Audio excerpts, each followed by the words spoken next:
Joining me right now, we have Shaniqua McClendon, head of Vote Save America and Crooked Media vice president of political strategy, and Carlos Curbelo, we have probably former Florida Republican Congressman, now an MSNBC political analyst. Not sure why I tripped on that one, because I know that one well, Carlos. Anyway, you are from Florida, so the epicenter of the political earthquake, it's there. What are you hearing about why Trump is making these specific choices? Well, Alex, you said it. Donald Trump feels emboldened. He feels very confident. He feels like he has a mandate. He campaigned transparently, to be fair. He said he was going to do all these things, and he is going to do them. And you heard a lot of people during the campaign say, take Donald Trump seriously. Well, here we are.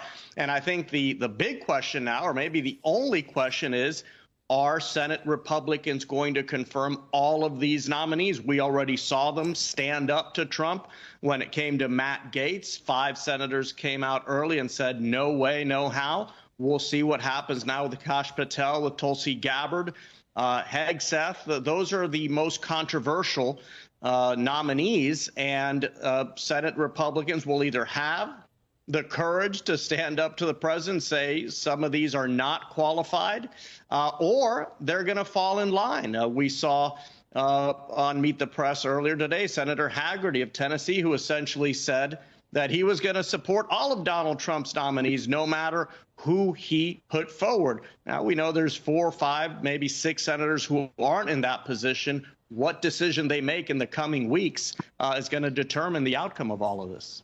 Do you want to weigh on this, Shaniqua? I mean, will Republican senators play long? Do you think Trump's trusted brawlers can win confirmation votes? You know, I'd like to think that they would do their jobs, but something that has remained just really top of mind for me are the 2 impeachment trials that Donald Trump went through. And Republicans had 2 opportunities to convict him during those impeachment trials. And had they done that, he wouldn't have been able to run for president again. And so as much as I would like to think that they will do their jobs, they've had the opportunity in the past and have not done it. So, you know, I don't have my hopes up high. Did you think a lot of it matters on what actually gets presented? I mean, is there anything that Americans will be able to watch? I mean, if there's really salacious details or concerning issues, Shaniqua, will that force Republicans to consider? So it might, but I think what might be an easier path, you know, look at Matt Gaetz. I think if journalists and Democrats really dive into these people's personal lives and start showcasing the stuff that they do not want out in the open, these people will remove themselves. So, you know, I think that Democrats will play a really important role in these confirmation hearings and really digging in and asking the tough questions and putting these people kind of on their heels to answer for it. It will also make Republicans look bad in these confirmation hearings if a lot of this stuff comes out and they are just, you know, a rubber stamp on whatever Donald Trump wants. So this question to you, Carlos, because it's there's another tidbit to share. It's from Axios. Musk, the most powerful and persistent voice in Trump's ear, has been relentless in pushing radical reform, often asking if the nominee embodies radical reform, with the instincts to blow it up to rebuild. How much control does Elon Musk have? Elon Musk has a lot of influence. I don't know about control, because Donald Trump's in charge and he doesn't like to share control and power with anyone, but he does give people the opportunity to weigh in. And I certainly saw this during the first term, the people who he likes, who he trusts, who he admires. And Elon Musk, being the richest man in the world, is certainly someone who Donald Trump admires.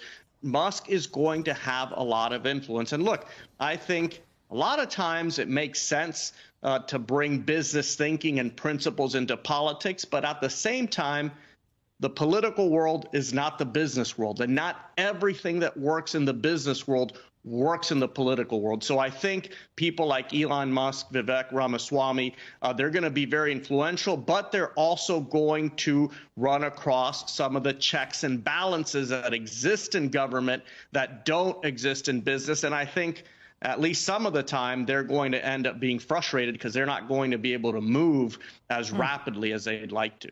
Last word to you, Shaniqua, on this. I'm curious your thoughts on this blow it up to rebuild prospect.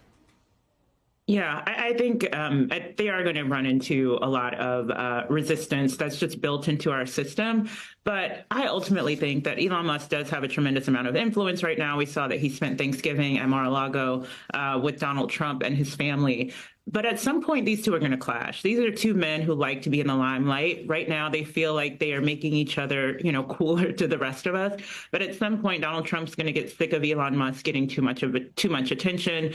And something I'm also, really interested to see is this clash between business leaders who are coming into this administration and a lot of the MAGA faithful. I think we're going to start seeing clashes around things like mass deportations and these tariffs, which are going to be at odds. MAGA wants one thing, business leaders want another thing as it concerns their bottom line. So I think that it's going to come to a head and they're going to have a falling out. All right, TBD for sure. Shaniqua.